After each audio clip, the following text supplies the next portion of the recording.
Ouais, les chefs de projet que vous êtes sont trop souvent omnubilés par les mots, les phrases, les slides remplis de phrases et de mots. En gros, ça devient illisible, tellement compact, indigeste, qu'on ne lit pas. Or, certains d'entre vous travaillent pour l'industrie. L'industrie, c'est la championne du visual management. Il suffit de voir les top 5, top 10, top 15 du matin, où on suit, lors des war rooms, des indicateurs très visuels, colorés, vert, jaune, rouge, sécurité, qualité, délai et autres. Il suffit de vous dire que vous pouvez emprunter ces codes pour que votre projet devienne plus compréhensible, plus attractif et plus puissant.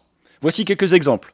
Dans votre projet, l'équipe est passée en mode siège passager. Alors qu'il soit moins convaincu, moins dedans, moins de temps, peu importe. Mais c'est vous, le chef de projet, qui devenez le gentil organisateur, celui qui tire tout le peloton et qui prend tout le vent. Ça, c'est pas possible. Comment faire? Alors, soit vous expliquez en dehors, vous faites des slides, encore une fois, textuels pour expliquer le problème, les conséquences, l'impact. Ma recommandation, une grande image, plein écran, haute qualité, haute définition, sur lequel vous vous faites comprendre par cette image, au reste du groupe, le problème et la solution. Ça peut être, justement, un peloton vu de haut, avec un cycliste qui prend le vent et qui tire la langue.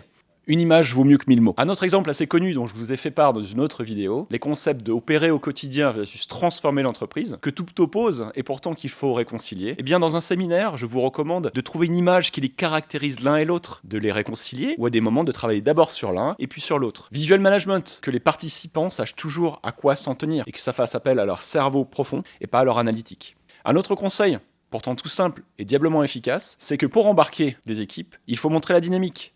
Eh bien, prenez en photo vos sessions projet. Montrez à quel point les gens travaillent, sont heureux, ont des sourires, de connivence. Ces photos, mettez-les dans vos comptes rendus. Au même titre que les résultats d'analyse, ou les résultats de jalons, ou les résultats de décisions prises. L'humain a autant de valeur que l'analytique. Penser visual management, c'est de vous autoriser à emprunter et à appliquer des codes de l'industrie pour laquelle vous travaillez, pour rendre votre projet plus périn, plus puissant et plus embarquant.